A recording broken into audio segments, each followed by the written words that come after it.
influencing popular culture, politics, and everything in between. The local station takes you ringside as we discuss the crazy world that is professional wrestling. This is Going Ringside with the local station. Hello there, and welcome to a new venture for Channel 4 News for Jax. And you might be wondering, is the local station really doing a podcast on pro wrestling? Well, as a matter of fact, we are. And there are some reasons why we are, typically a news station and going to focus on this entertainment juggernaut of an industry that is professional wrestling. Because if you haven't really been watching the current product in the last 5 years, maybe you grew up on Hulk Hogan in the 80s or Steve Austin in the 90s, you may not have realized what has happened in the city of Jacksonville in the last 5 years with respect to professional wrestling. It has essentially become the center of this global industry Jacksonville has. I know some people may disagree with me and think it's Stamford, Connecticut, where WWE is headquartered, but we'll get to why I think it's Jacksonville as the podcast unfolds. This is our first podcast. We plan to do many more. They're going to drop on Wednesdays is the intent right now. So I hope you will join us. Tell your friends. Give me a follow at WJXTScottJ, which is where I'll put links to all the podcasts. But I want to talk to you about why we're doing this. And I want to put a disclaimer right off the bat. This is not a podcast solely about AEW or the cons or anything like that. We're going to touch all wrestling. We're going to touch Dusty Rhodes in the Florida territory in the 70s. We're going to talk about The Rock. We're going to talk about Austin, Cena, and everyone in between. So we will talk about all those things, but this episode, we need to focus on what has gone on in the River City in the last 5 years, which has really been incredible. I do want to deviate a little from pro wrestling and talk about football for just a hair. It's not a football podcast, but I do kind of need to set up how we got here.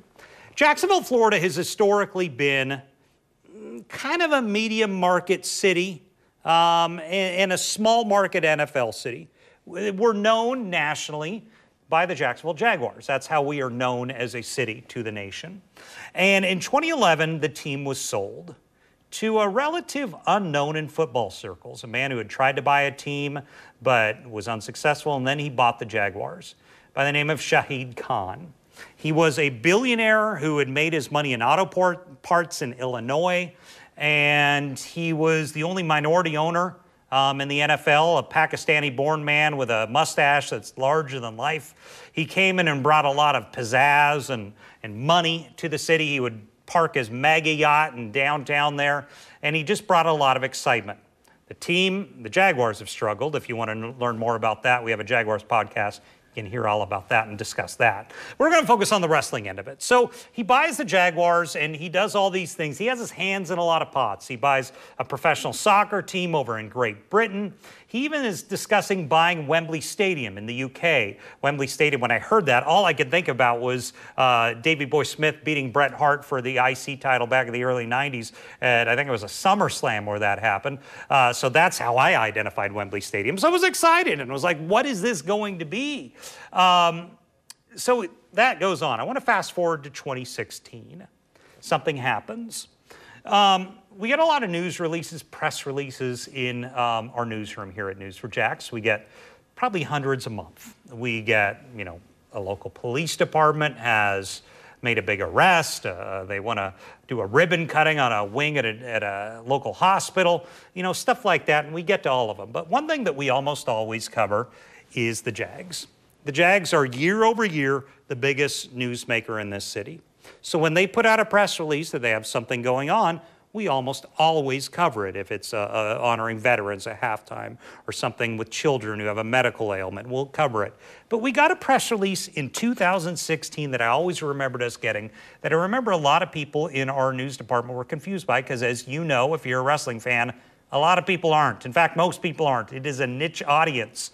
So they don't quite know what to make of it. Wrestling, is that the fake stuff with the guys in tights that, do the fake wrestling, and that's as much as they know about it?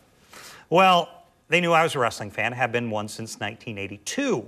So they said, Scott, look at this news release. And I started looking at this news release. It said, Legends of Wrestling coming to a Jaguars game.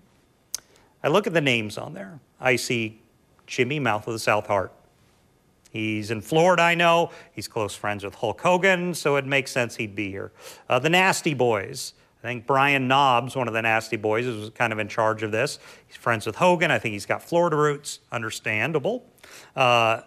Greg Valentine and Hacksaw Jim Duggan. All these guys I'm really excited by. I'm like, guys, I want to cover this. I want to go out to this. But one name on there was one that just made this a news item that I could convince them, hey, guys, we should put this on the news. The Nature Boy Ric Flair was going to be at the Jaguars game. So I asked them, hey, guys, can I go cover this as a thing for the news? And they say, sure. I was hosting the Sunday morning news program in that year. And I said, after the news is over, I'll go over and interview the wrestlers. They said, sure, Scott, have a ball. So me and a cameraman go over to the stadium. And we get there, and the Jaguars media people kind of guide me where they want me to go. And they're pretty nice about it, kind of just let me hang out. And I was looking down at the entrance where the Jaguar statue is, because I was told that might be where they show up. So I am watching, and after a while of waiting, I see a couple Lincoln Town cars pull up. I think they were Lincolns. And that's when I start seeing the wrestlers pop out. I start seeing the Nasty Boys. I recognized them. I see Jim Duggan get out. I see a woman who was Flair's wife at the time, who played Miss Fifi on his old Flair for the Gold segment back in the 90s. And then I see Rick get out. I say to my cameraman, I notice that the media person kind of left me. So I'm like, go. We run downstairs out to where he's at. Because I didn't know, are we going to get to interview Rick and talk to the wrestlers? This would be a very staged media event? I didn't know what to expect. So I wanted my chance to talk to them. I told my cameraman, just roll as we go. Just record all of it. Because this is my chance to talk to Ric Flair. And we do it. And here, real quickly, let's do a flashback and listen or watch if you're seeing us on a YouTube channel. This is our news clip we did with the wrestlers. Well, for a huge lifelong wrestling fan like myself, this is a dream come true. And frankly, when this first started, the crowd was not too huge, but when word started to spread around Everbank that these legendary wrestlers were here, the Assure Club, where I'm at right now, really started to fill up. I was there to greet them as they arrived. A half dozen were here. Of course, Ric Flair is a household name. He came along with others like Hacksaw Jim Duggan, the Nasty Boys, the Mouth of the South, Jimmy Hart. This Legends of Wrestling organization sends famous, usually older wrestlers who are either retired or close to it to professional sporting events like this Jags game to generate fan interest. And personally, as a fan, my career peaked when at the gates of Everbank, the Nature Boy Ric Flair gave me his signature open-handed chop to the chest. And I told him to go full bore. It hurt. And this after he said he had a rough night in Jacksonville last night, which usually involves a party. I'm honored to be here, so thanks for having us. Can I get a woo? Woo! Oh, thank you, sir. Rough night last night in Jacksonville. Woo! The Legends of Wrestling are in Jacksonville to watch the Jaguars beat up on the Minnesota Vikings. And we got the best of the best. We got my partner. We got the Nature Boy Ric Flair. You left Hacksaw Jim Duggan. You left Nastyville to come here? Yes, we did, brother. You know the first thing Hacksaw Jim Duggan has to do, brother, is give a big ho! Kind of fires me up, gets the blood flowing, gets the air ready. Old Hacksaw's ready for the ball game tonight. I might have to strap on a helmet. And as you can see, a lot of these guys getting older, maybe not as good physically as they once were, but on camera, they still have it. As soon as our cameras were there, they were immediately ready to cut a promo, as they call it, and entertain the fans. Down at Everbank, Scott Johnson, Channel 4, the local station. So that was my chance to talk to the wrestlers. And I don't know if you could tell from the sound bites that they did. I love interviewing wrestlers because I've interviewed so many professional athletes, politicians, celebrities. No one can do an interview like a pro wrestler.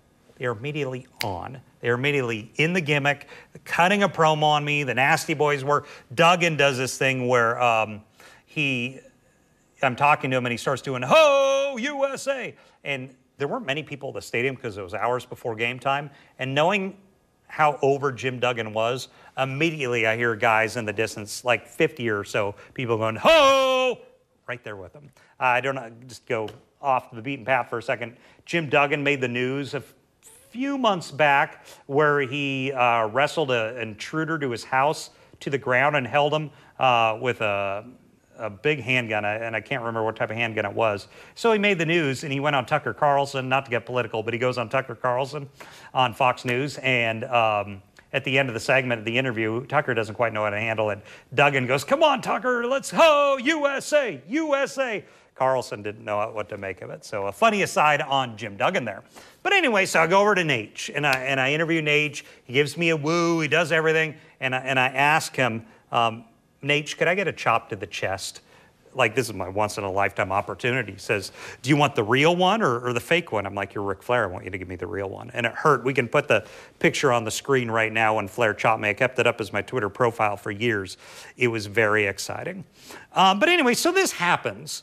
And I'm like, what was this? It seemed off for a Jaguars event. To have wrestlers in there, I mean, we've seen NFL players go into wrestling. Refrigerator Perry at WrestleMania 2. Lawrence Taylor debuted a headline to WrestleMania against Bam Bam Bigelow. Mongo McMichael, you might remember, was in the Four Horsemen. In basketball, Dennis Rodman came over. He was in the NWO. So we've seen that, but we've seldom seen, wrestlers go into NFL.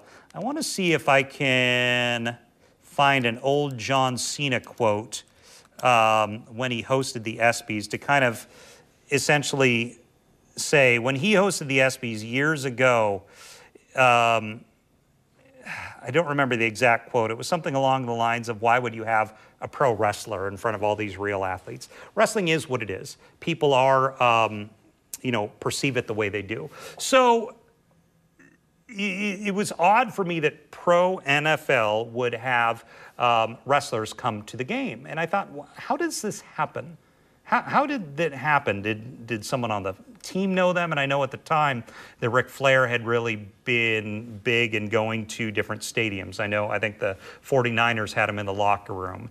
I think they had Flair do some warm-ups at a Cleveland Cavaliers game, do his whole strutting, styling, profiling thing. So I wrote it off as that. And I thought that's all this was. That it was just a fluke that cool wrestlers came to our city. Flair was there. But I didn't really know who on the Jaguars end would have reached out to the wrestlers. And at this point, I didn't really know who Tony Khan was, backing up to that whole Shad Khan thing. He's the owner of the Jaguars, and we only really know Shad. We don't really know who Tony Khan is. We don't know his family. And we don't know that Tony Khan's interested in wrestling. So fast forward a few more years, and I start getting people asking me, have you heard about what's going on with Shad Khan's son? And I hadn't. I had been kind of out of a lot of modern day wrestling at that point. And I'm sitting there and I start seeing these headlines that Shad Khan's son, a guy named Tony Khan, may start some sort of wrestling company with guys who I hadn't really been paying attention to at the time. Kenny Omega, the Young Bucks, Cody Rhodes. I did know who Cody Rhodes was. And they were forming a wrestling company called All Elite Wrestling, AEW. So when this happens, my reporter hat goes on, and I start getting on the computer and looking up the Florida Department of Business and Regulation, Professional Regulation, to see if there's been any sort of business license. And lo and behold, we found one. We found All Elite Wrestling licensed TIAA Bank Field in Jacksonville, Florida. And we're like, oh my God, this is a real thing. This is actually happening. So then the news starts to come that Shad Khan had apparently given his son Tony a reported $100 million to start a pro wrestling company. I'm like, that sounded like a lot of money. Now, I'm just a fan. I don't know anyone in wrestling.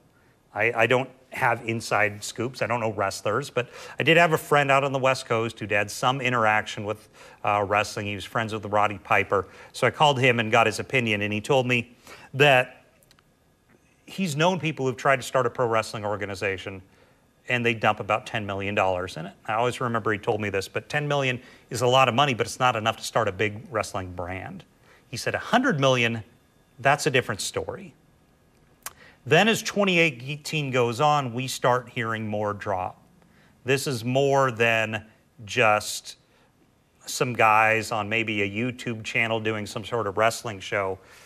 He signed Chris Jericho. I'm like, Chris freaking Jericho? He signed Jericho? He signed Jim Ross to be his play-by-play guy. Jim Ross, essentially, you could argue if it's him or Gorilla Monsoon, the most legendary play-by-play announcer for pro wrestling in history. Jim Ross bought a house in Jacksonville Beach, and we're going to get to that in a bit. We're going to talk to Jim. So this is a real thing. And then it was early 2019, I think it was. We get a news that the Jaguars are hosting an all-elite wrestling press conference, an announcement of their company outside TIAA Bank Field. And I want to say SmackDown with WWE was in town that day. And I think they strategically planned their opening press conference on that January day in 2019 to kind of stick a finger in WWE's eye that there's a new player in town. Tony Khan was relatively unknown. I mean, he'd been in the football world, he was a fan, but now he's coming with huge amounts of money, huge resources from his dad, the infrastructure of a stadium and a place where they could put their matches at Daly's Place, which is our amphitheater connected to the stadium. So they had built-in infrastructure and money. That was a big deal, and we'll get to the why in a bit. But so they do this press conference, and I knew my news station because, like many people, they're confused on what wrestling is. But I knew how big of a deal this was for our city. So I said, guys, I went out of my way. I got our press credentials. I want to go cover this. And they say, sure, Scott, have a ball. They put me in the middle of the newscast that night and said, go enjoy, and you do a live talking about this wrestling thing, whatever it is. And so I get there to TIAA Bank Field, and it's bigger than any press conference I've ever seen. I've covered hundreds and hundreds of news conferences for everything from a presidential election to a shuttle launch, and nothing has ever competed with what this wrestling press conference was. They had pyro there. They brought in about 1,000 fans to cheer with the guys. They had guys cutting promos on each other. It was great. Jericho was there. I remember him like trying to tell everyone to be louder so the WWE people across the street at the arena could hear. So we cover this press conference, and it's just awesome. It's fun. We interview Tony a little bit afterwards. He kind of talks about starting this all up. And at this point, we're hearing about the TNT deal because we didn't know where this would be broadcast. But the news comes out that Tony Khan has signed a deal with TNT for prime time. We haven't seen primetime wrestling on TNT, and frankly, I never thought we would again, since Nitro went off the air in 2001, and Vince McMahon bought them. Because Time Warner at the time, all the stories are, didn't really want wrestling. Well, it looks like they wanted it back. I remember the guy who they brought in for this press conference was Conrad Thompson. If you listen to wrestling podcasts, you know who Conrad is. He hosts the Bruce Pritchard Show. He hosts the Tony Schiavone podcast, Jim Ross, Arn Anderson. He knows all those ones. So they really had some impetus behind them. There was excitement. There was a prime time deal with TNT, which is the big deal. You have a major cable network in TNT, one of the biggest cable networks out there, giving you 2 hours of prime time each week. This was a huge deal, and it was centered in Jacksonville, Florida. As a wrestling fan, I couldn't believe this was happening. So the first few shows, I think, were broadcast on YouTube. This was before their contract with TNT started. And I went out to some of them and covered some of them. They added to Daly's Place. They had a good crowd, 5,000 or 6,000 people. A lot of new wrestlers, because I've been kind of out of it, who I didn't really know. Luchasaurus, Britt Baker, MJF. They're bringing in, and the crowds are really into it. It had been kind of that desire of wrestling fans to have an alternative to WWE. So they bring this in, and they start having shows, and then eventually they start their TNT deal. They were promoting one of their pay-per-views they were going to have. I think it was Fight for the Fallen, where the Khans were going to be donating a lot of the proceeds to victims of violence in Jacksonville. I had Jim Ross on the show at the time. He was one of the people they put out there. Jim has since moved to Jacksonville Beach. He lives there. I don't know if he splits between there and Oklahoma, but JR's kind of become a fixture out at the beach, which has been cool for the city. But this was my interview with Jim Ross. I think this was back probably late 2019, early 2020, when they were really getting off and going as a company and talking about one of their pay-per-views and one of his books that I had just read. Joined right now by the voice of AEW, Jim Ross. Jim, we are glad you could be with us tonight, or this morning, rather. Thank you so much. And tell us a little about Fight for the Fallen and kind of why this is somewhat not just a wrestling event, but a charity event. Well, Scott, thanks for having me on. We're AEW and the Khan family, very concerned, very involved in the community. We realize the challenges that everybody faces right now. So the Khan family's donated $1 million to get this thing kick-started. And we just want to help people. We want to help people that need food. We want to help people that have been affected in any way by the virus. So that's the reason for the charity. A year ago at Fight for the Fallen, Scott, we did an event to help contribute to gun violence. There was an inordinate amount of gun violence at that period of time. No virus, but gun violence. So we participated in that. I guess it just goes to say, AEW is all about Jacksonville. This is our home. The Khan family lives here.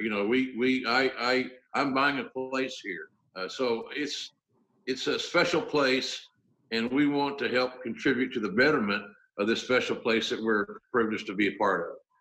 And I want to ask you about that transition to Jacksonville. I mean, AEW is a national wrestling show. You guys are on the road until the pandemic hits. And now it seems like all the shows, if our viewers don't know, have been shot over at Daly's place. And, the performers are in Jacksonville now. It's a very local thing, but it's being broadcast nationally.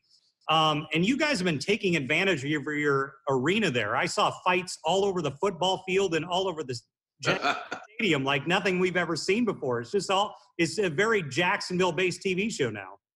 Absolutely. And, of course, all the amenities of the stadium and of Daly's place are at our disposal if we choose to use them in that regard. Like you were mentioning, the match we had a few weeks ago on the football field was kind of cool, different for sure for me, and I've been doing this a long time. But Daly's place has been a great sanctuary.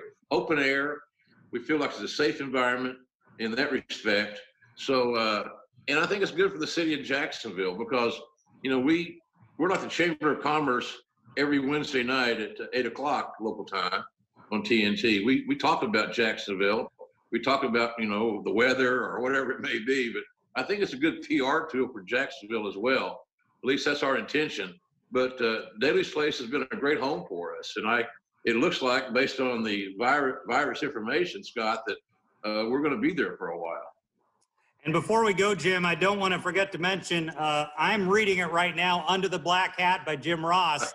Your pretty much details your career for the last 25, 30 years. How has the book been going? I mean, the book came out a few months ago. How have things been going with that? Well, it started out hot, and it stayed that way, thank goodness. It was the #1 selling sports biography on Amazon, as used to use as an indication.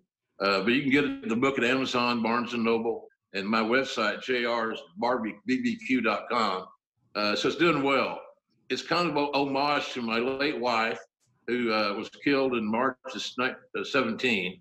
And somebody said I wrote a love story. I didn't intend to write a love story, but women are enjoying the book as much as men. It's not just about headlocks.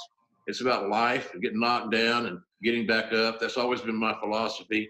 With 3 bouts of Bell's palsy and Southern accent, kind of these fat cheeks, I'm not ideal for television, I'm told, or have been told, but the Khan family doesn't feel that way. So it's a book about life, surviving it, getting up, getting knocked down, and I think folks are going to enjoy it. So I appreciate you reading it. How are you liking it so far? I'm liking it quite a bit, Jim. Liking it quite a bit. Thanks again for joining us. Once again, Fight for the Fallen tonight, starting at 8 o'clock on TNT, right downtown at Daly's Place. Jim, thanks again. So that was my JR interview, and it wasn't just JR. They get Tony Schiavone in there. They start hiring more and more talent away from WWE. Big names. I mean, they got CM Punk eventually. They got Paul Wight, the Big Show. That's the other interview I want to show you. They brought in, I mean, he's not Big Show anymore, but he was Big Show for about 20 years in WWE. They bring in Paul Wight, that's one of their big names, to kind of be an on-camera talent. He hasn't really wrestled, but he's been there. He was one of the other guys they gave me a chance to talk to. This was me sitting down with Paul right during the pandemic, which I want to talk to after this interview, because I want to talk about the impact of the pandemic on AEW. But this is me talking to Paul Wight about one of their upcoming events in Jacksonville and kind of his thoughts on AEW, Tony Khan, and living here in Jacksonville. We're here joined by Paul Wight. And Paul, tell me a little about your start here with AEW and essentially coming to the Jacksonville-based organization.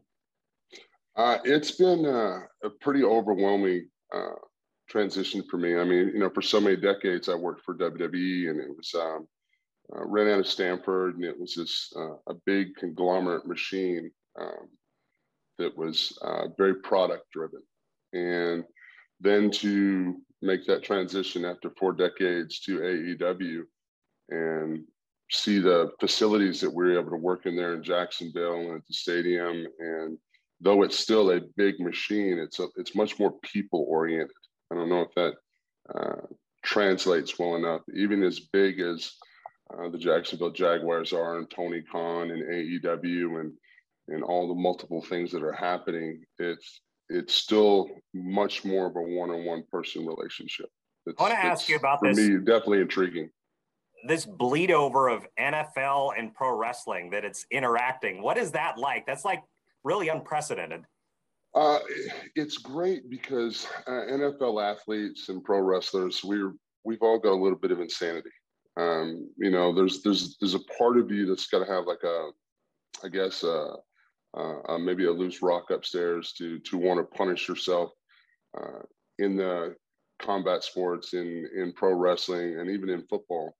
Just the amount that you put your body through willingly for the fans and for the spirit of competition. So there's a correlation of craziness that you find with pro football players and pro wrestlers, that a lot of things are similar in attitudes about life and working hard. So you guys have taken advantage of this setup you were in. Now you're back on the road again, but you were in Jacksonville for many, many months. I saw 2 huge matches in the football stadium. I saw Urban Meyer give a computer to Chris Jericho to hit someone. This is just, there's definitely, you guys have been taking advantage of what you have available to you. Well, I mean, everybody's had to make do the past year with everything that's been going on. But when you have, you know, the kind of, I guess, synergy and leadership that we have with Tony Khan, who everybody feels like they're part of a family here. And that's not just a slogan. It really does. I mean, like, I'm one of the only Miami Dolphin fans, I think, in the world. So for me to come up to Jacksonville and then to really become a Jacksonville Jaguar fan just from meeting the coaches and meeting Tony and the staff and seeing how the town supports Jacksonville. And then to see everybody also excited about our product. Because pro wrestling for so many years was always like the cousin that nobody talked about. Yeah. You know, everybody knew who they were. Everybody watched it. And then at the water cooler, oh, you're a wrestling fan too? You're a wrestling fan too? Now the sport has changed to where it's okay to be a wrestling fan. It's okay to for people to understand that athletes from all walks of life, there are wrestlers that are fans of football, and there are football players that are fans of wrestling. So it's great when you have the facilities to let those 2 worlds mix. It's great. I mean, I don't think you're going to see me in pads, you know, playing offensive tackle for the Jaguars, but I mean, you know, we'll see. You've got the size still. I've got the size. I don't think I've got the footwork that those guys have, though. Those guys are pretty tremendous athletes. Tell me about the interaction, like the stuff that we don't see behind the scenes at the stadium. Do you guys interact with each other very much, with the football side and the wrestling side? In passing, I mean, of course, you know, everybody backstage is still following a lot of really strict guidelines for everything. But once we get back to our secured area where everybody's been tested and cleared, there's a general support. I mean, I think that's the biggest thing that makes me excited about being AEW. It's just the overwhelming team feeling of everybody in the Jaguars rooting for AEW rooting for the Jaguars. We're all under one umbrella. We're under the Khan family, but we're not separated. We have a feeling of like one big family that's all fighting for recognition and fighting for championships. And what are the cons like? You came from, I guess, the Turners to the McMahons, and now to the Cons. The Turners, yes, he brought that one way back. The Turners, yes. Oh yeah. It's different. They're very people oriented. You know, and I had a lot of great relationships with Vince over the years, and we worked very hard together on a lot of things. But I never misconstrued the point for 1 second that dealing with Vince McMahon, I was dealing with a businessman. There was never a line that was blurred in that fact. Sure, was he tough to work for? Was he fair? Did he have his demands? Absolutely. But I never misconstrued the point that Vince was my boss.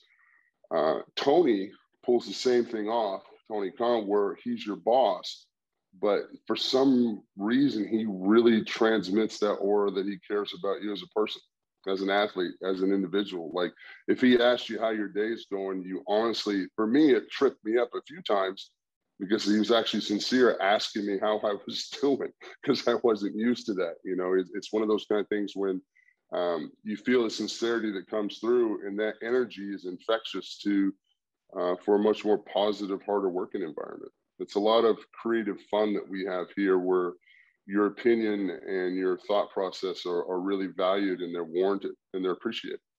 And last question, you probably hadn't spent much time in Jacksonville prior to this. What's it been like for all these wrestlers who have traveled all over the world to all of a sudden be in this North Florida city? Jacksonville is great. It's got kind of a real, especially after being there for so many months, you know, week after week doing our tapings, it's got kind of a romantic, eclectic feel to it, because we built this loyal fan base in Jacksonville that shows up every week, that supports the product, and the town supports the product, and Jacksonville for AEW is like coming home. So it's different in the fact that things aren't in a big rush in Jacksonville. People aren't in a big hurry. You know, there's not that, you don't feel that hustle and bustle like you do in like a New York or in LA or somewhere like that. But for us in AEW, it really works because it's still part of this natural synergy that works for AEW and building recognition and building the brand and creating that momentum to keep moving forward. And Jacksonville is a great place for that. You know, I'm really excited to see what the team's going to do this year, because I mean, it's not like they haven't pulled one heck of a first round draft pick, huh? Well, yeah, that's the hope. We've got more drama in this team than we have in decades, with between the number one pick, Tebow, Urban Meyer. It's been all crazy. Yeah, but you know, that kind of energy is good because you want people talking about it and you want people excited. And I think that's one thing that Tony's done a great job of, is he's brought excitement back to the Jacksonville Jaguars brand. So I'm excited about it. I'm excited about trying to get to a few practices this year and seeing some of the guys interacting, going to a few games myself. So I think I know somebody that can get me a ticket and get me in. So I think I'm okay now. I think you're good. Hey, can my son walk over and say hi to you real quick? He's a big fan. Absolutely. I got him on the Netflix show more than the wrestling. Oh, there you go. Say hi. Hello. Hey, man, how are you? So excited to see you. I actually never thought I'd see you in person. So or on camera. Well, there you go. I'll see you in person someday soon, I'm sure. Okay. I'm sure Dad will bring I got him to a few of the hi. matches down there. Thanks, There Paul, you go. very Next much. time, make sure you say hi. You bet. He's Thanks. awesome, man. Thank He's got you. a lot better hair than we do. I know. He's probably coming in a few years. But thanks, Paul. I really appreciate it. Hey, thank you very much. Thank you for the time. Have a great day. And so I shot that interview during the middle of the pandemic when everything shut down. And I do want to do an episode about the role pro wrestling had in Florida's response to the pandemic. And we will do a long, deep dive into that. But this was really unprecedented around the country, because when everything in the country was shut down from a sports perspective, they had the NFL in their bubble, the NBA, I think, was pretty much shut down. WWE, you might remember, did that WrestleMania in front of all those monitors with like a massive Zoom call with hundreds of fans, which was kind of an odd scene. That was down in Orlando. AEW is doing live studio audiences at Daly's Place, which was critical for the Cons, because if they had been anywhere else in the country, they may not have been able to do a weekly show. But they were locked in here for a year to a year and a half. Every Wednesday night on TNT, you heard Jim Ross welcome to Jacksonville, Florida. They start incorporating the Jaguars into all their matches, or into a lot of their matches. They do, I think, a 10-man tag team out on the stadium field. They have guys doing moonsaults off the goalpost. If you haven't seen it, I would recommend looking it up. I have never, in 40 years of watching wrestling, seen the type of matches I saw them do at TIAA Bank Field. Then they start bringing in celebrities. Snoop Dogg is here in a match. Shaq is here in a match, going through a table, getting national coverage. And we had it on the news, and I know people were kind of confused about, why is Shaq going through a table in a wrestling match down at the stadium? So many people didn't even know AEW was a thing in Jacksonville. And when I said at the beginning of the podcast that it has really become the center of the wrestling world, I mean that, because you have the focus of the industry came to this new upstart AEW based in Jacksonville. WWE spread out. They're in Stamford, Connecticut with their headquarters. They travel a lot. They have the Orlando, the development center down in Orlando. But AEW with a national audience, not getting the ratings the WWE is, but they're growing, focused on Jacksonville, Florida, and what has happened in this city. It's been exciting to watch it unfold as a wrestling fan. And frankly, my experience has been a lot of people don't even know it's happening. Wrestling fans know it's here. People who are pseudo-wrestling fans know that the Cons do some sort of wrestling show. But they may not understand the magnitude. They may not understand the pageantry and the trucks that are speeding through the parking lot for their live tapings and the pay-per-views that they do. And now AEW's back out on the road. They are, they're in Chicago, they're in San Francisco. I think they're in San Francisco soon after the taping of this podcast at one of their pay-per-views. So it has been a very Jacksonville-centered thing. And now, I don't want to give away our next episode too much, but there's talk of the Cons possibly being interested in buying WWE. We're going to spend the next episode talking about that, so I don't want to go into that too much. But that would obviously dramatically change things if the Cons did go forward with that. We'll talk a lot about in the next episode if Shad Khan could have the financing to do that. Would Vince sell to them? What would the role of Vince McMahon be? We'll get into all of that in the next episode. But it has been fascinating to watch what has happened in our city over the last 5 years with what the Cons have done. Tony still seems to be optimistic about the future of his company. I want to see if I can find, I've seen that AEW has started to sign cable contracts to take their programming international. Yeah, so TNT Africa, they're starting to go into, let me look at some of this. So German media has them, Sub-Saharan Africa, Eurosport, Poland, Japan. They bought, I want to say they bought Ring of Honor. So they're growing their domestic product to become a global product, which is essentially what WWE did for so many years. WWE is so big globally. That's where it was one of the reasons why the Saudi Arabian conglomerate is interested in purchasing them.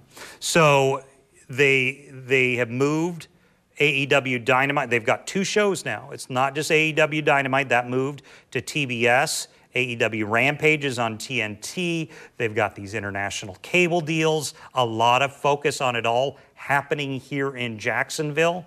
And I've heard some people wonder, in Jacksonville, there's talk about rehabbing our stadium for the Jaguars.